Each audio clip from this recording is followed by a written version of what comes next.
Good morning, everybody. I look back at the last evening, and I hope you all enjoyed the last evening and you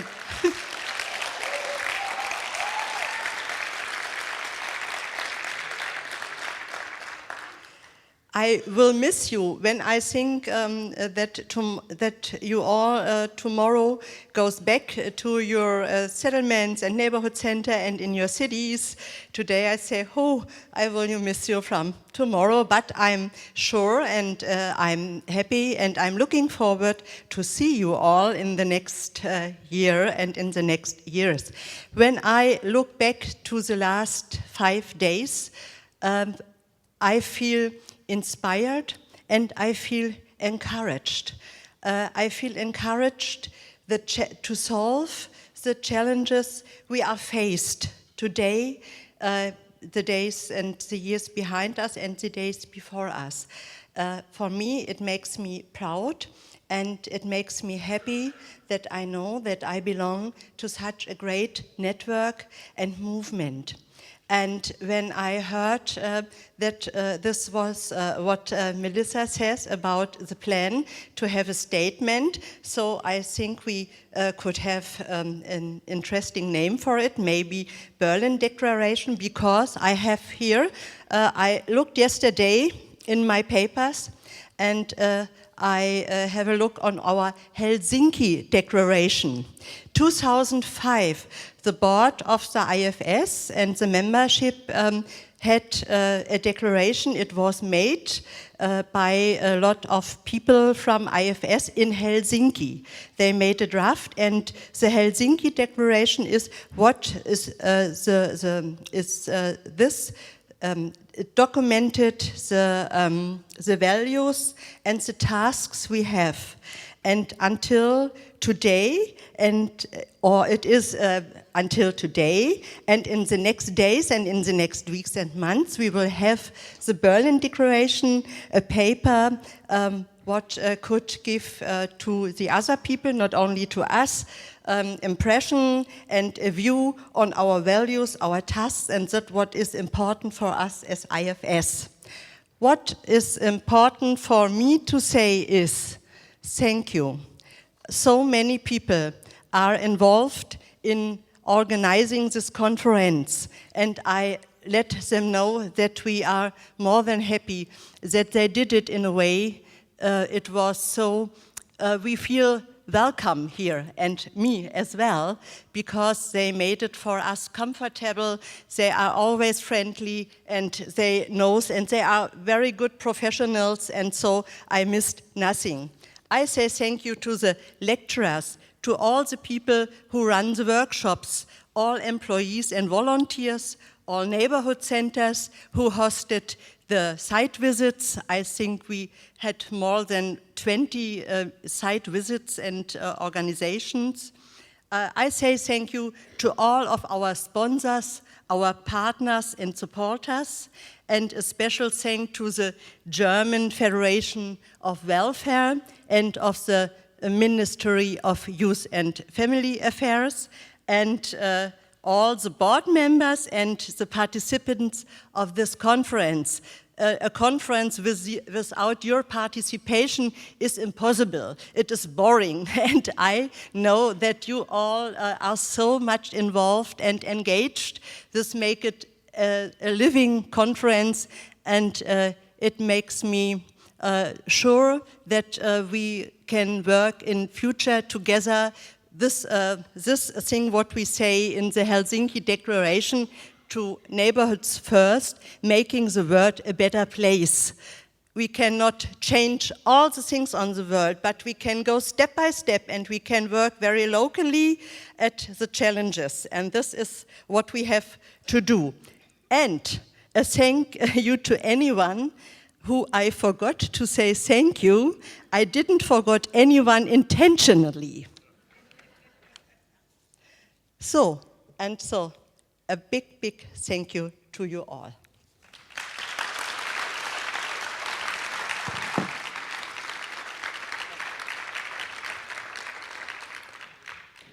And now we hear Stephan Wagner again.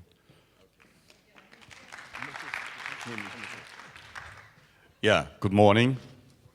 And as you see, this is now coming nearly to an end. I look different today. And I'm not standing behind the desk because when you do these closing things, it gets a little bit more personal. And you know that the people who are in this room, you won't see at least, if I think of the board, for maybe the next 3 or 4 or 5 months. Who is not on the board may see again in Helsinki in 2 years. So then you get a little bit, okay, how was it? Was it good? Was it not good? And when I was thinking this morning and yesterday evening about this conference and about conferences in generally, 3 things came to my mind. And I think on conferences, and especially on IFS conferences, there are 3 things which are always there and which are important.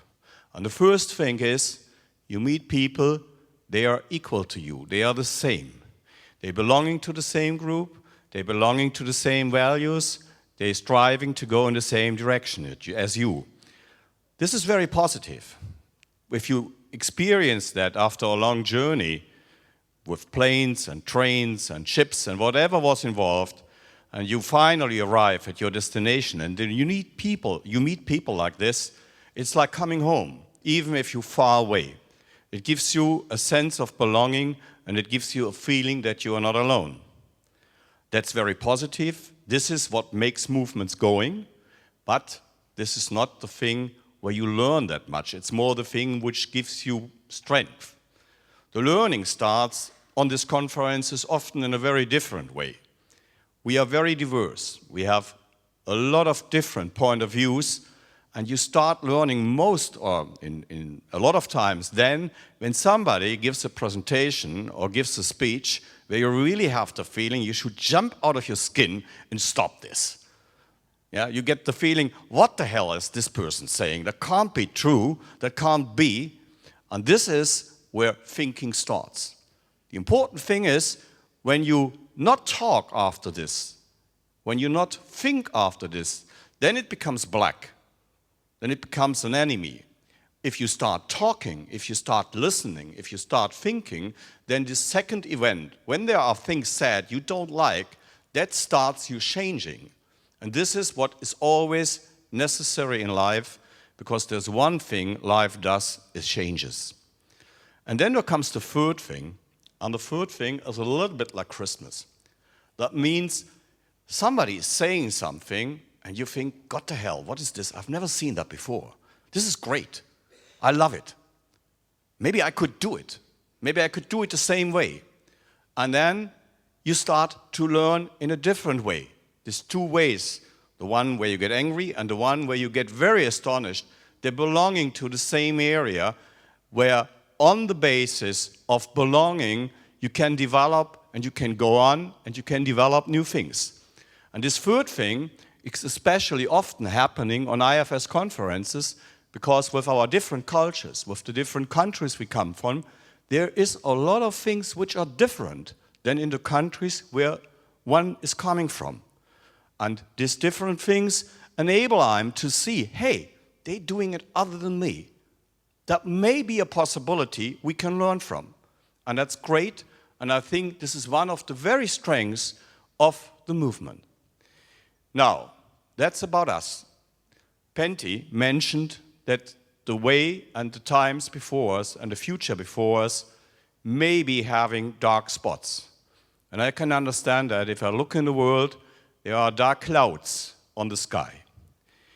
And I will have a look at 3 spots where I think we as a movement have an obligation to do work. The first thing is very old and has always been with us. This is the thing between rich and poor. And the point is, in the developed countries, it has become more complicated. The old way, it was that way that you just had to say to the rich, give to the poor, they cannot survive. That, in a lot of countries in Europe and in North America, is no longer totally true. The poor can survive, but badly, and totally different than the rich. So we have to be much more careful the way we are addressing this issue, or we're feeding the wolves, because there's other people who say, I have not enough. I need to get something from the state. And then they come to these easy solutions we experience all over the Northern Hemisphere. Keep the foreigners out and do the distribution under our people, then everybody has enough. So to fight this opening gap between the rich and the poor has become more complicated and has to become different than it was before. And I think neighborhood centers are fantastic places to address that on a local level, because you can get people together, you can try to develop resources, you can try to give people who had disadvantages the possibility to develop and change their situation of living. And you can also talk to the rich people and make clear in your society, and that also can make aggressive attacks, at least in the media, where you make clear if somebody is that damn rich and he gives nothing, he is really, yeah, maybe damned, I don't know. Yeah, but he's somebody maybe nobody should talk about or so. So we have to become in this field maybe more aggressive, but we also have the possibility to do it on the local level. And that's very important, because as long as we just addressing governments, nothing happens. Governments have their own agendas, they have a lot of problems, and they have then these people who are in them who are involved in power keeping. And so we can do that, well, we did that for 100 years. On the local level, we can change things. We can do things because it's our level, it's our environment, and there is where change starts. Now, the second thing I like to mention is this wonderful blue sky and this wonderful sun you experienced in the last week here in Berlin. And as you can see, bad things can have a nice face, because what you experienced here was global warming. It was much too warm. It was the wonderful catastrophe of global warming. And that means we have to address in our work environmental issues. That means we have to think, how is housing built? How is public transport organized? What cars do we use? And we have to discuss that in our societies. We may also have to think, how is farming done? Is it really necessary that very, very cheap goods are on the market which destroy the planet in big farm industries where there is more ecological negative gas produced than in the factories? So also here we have the possibility on the local level to give inputs in all of these areas and to initiate change. And the last one may be the most scariest one. And what I've seen in the last 4 years, I didn't think that I would see that in my life. I saw people crucified, I saw beheadings, I saw a lot of things I thought they were belonging to the Middle Ages. So it's the question of war and peace. And here, the global answers are even more complicated than a single person can give. Because it's not the old answers we were giving, and there were basically always two factions fighting. And the one said, call to the arms, fight them, and the other said, break all arms, be peaceful. I've learned in my country, if you're facing the Nazi German Empire and you have no arms, you're not very good off. They won't be very nice to you if you're peaceful. The same is for some of the fractions we're now facing in the world, and we also see the specter of religious wars, which I thought is something of the Middle Ages, and maybe the Middle Ages have not stopped. But if I look on the local level, there's something very interesting to be seen. If you look at all these conflicts, at the end they come down to a very simple thing: them and us. They are them, and we are us, and we are against them. And that's something we know. We all belong to groups. And because we belong to groups, we know where are we belonging and who is not belonging to us. And this is on the local level where we can learn to make peace, where we can develop the tools. How do I talk with a group I don't like very much? How do I work with a group I may really think they are mad or something bad or so? So how do I make peace?